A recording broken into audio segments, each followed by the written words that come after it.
Welcome to Down East Lakes Land Trust Ask an Expert. Every week we'll bring you an expert from right here in the Down East Lakes region to talk about conservation, forestry, wildlife, and lots of other great topics and educational series. Please join us each week via Facebook, Instagram, or your favorite social media platform. This week, we would like to thank the Grand Lake Stream Historical Society and Museum for taking us on a tour. Nancy Betz will explain how the Historical Society gained its building that was once owned by the Browns. She'll talk about the guides of the area, the industries, and how books were written and people came from all over to see the beauty and pristine waters of Grand Lake Stream.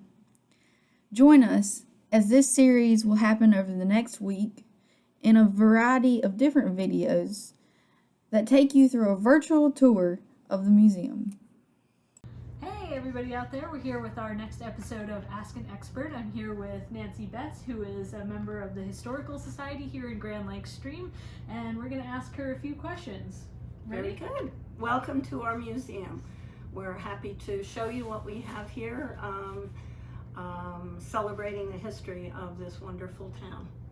That's exciting. Okay. So can you tell me a little bit about the origins of Grand Lake Stream? Yes. It actually, back in the late 1800s, there was a tannery that was in the location of the hatchery, where the hatchery is right now.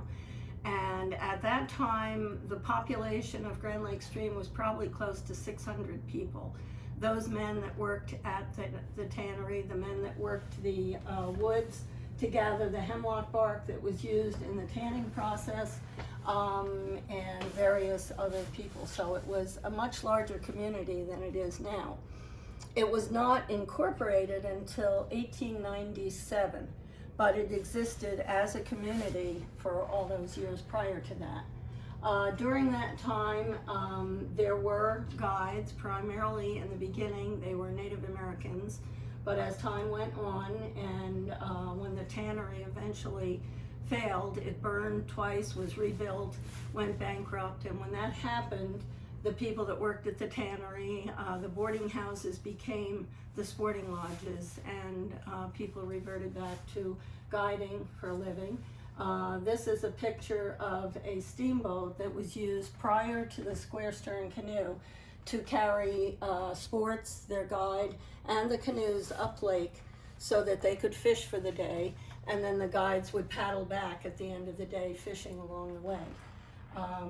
This is a picture of a normal lumber camp. When the men worked the woods to gather the hemlock bark, they would go off for long periods of time, leaving their wives and families home to fend for themselves. They would be off collecting the bark.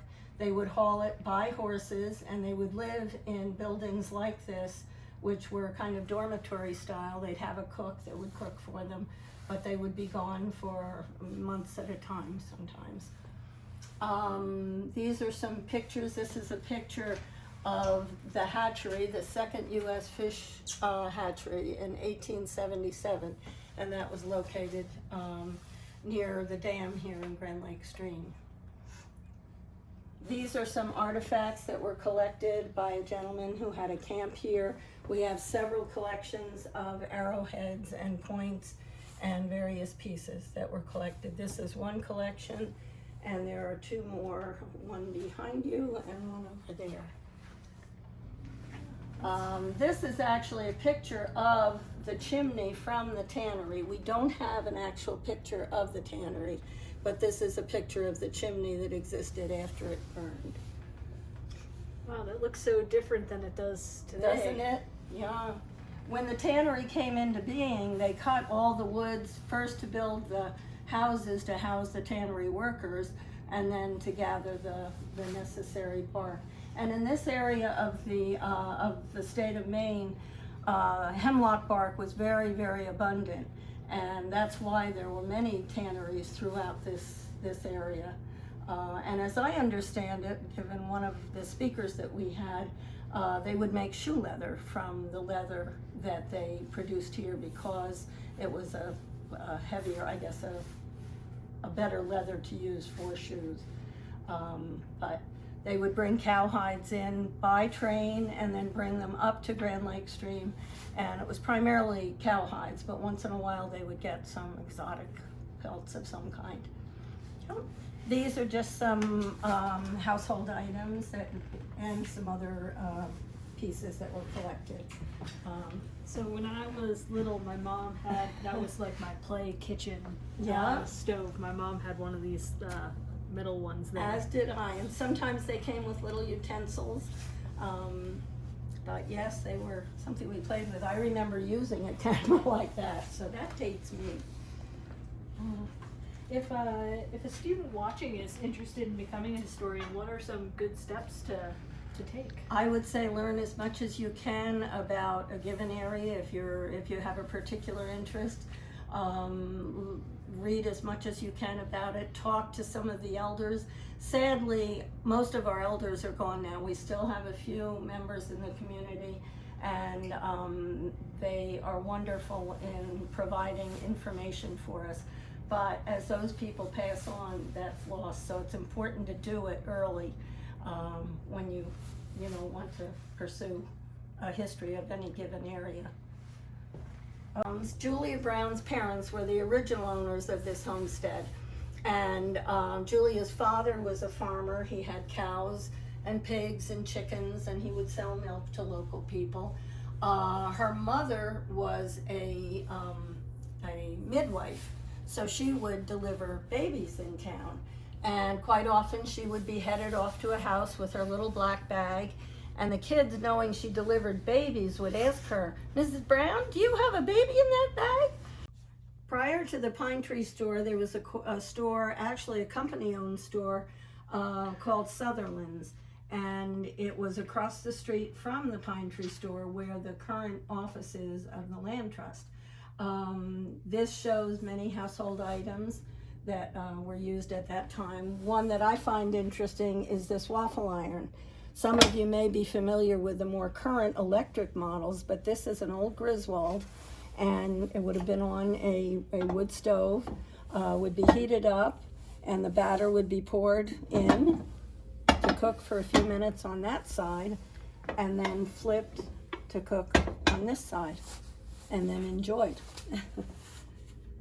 We did not have cash registers like you see at the end of this.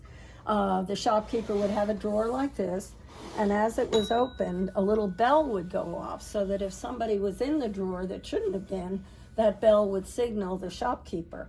There were no buttons to push to say how much change was due back to the customer, so they had to figure it out themselves, and these well-worn little wooden depressions are where the coins were kept. Back in 1944, during the war, German prisoners of war would be brought to various states throughout our country to fill the void left by our men who were fighting.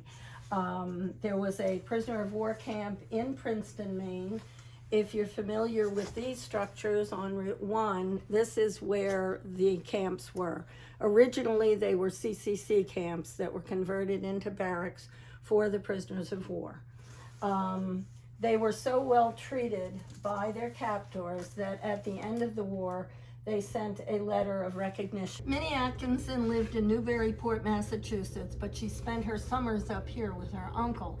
And she wrote a history of Grand Lake Stream called Hinckley Township or Grand Lake Stream Plantation. In it, she mentions that the tannery that existed where our hatchery is now was the world's largest tannery at that time. Pretty hard to believe in a little town like this up in down East Maine. Thank you again so much, Nancy Betz, for taking us on this wonderful tour. Join us again on Thursday for the next video of this series on the guides portion of the museum.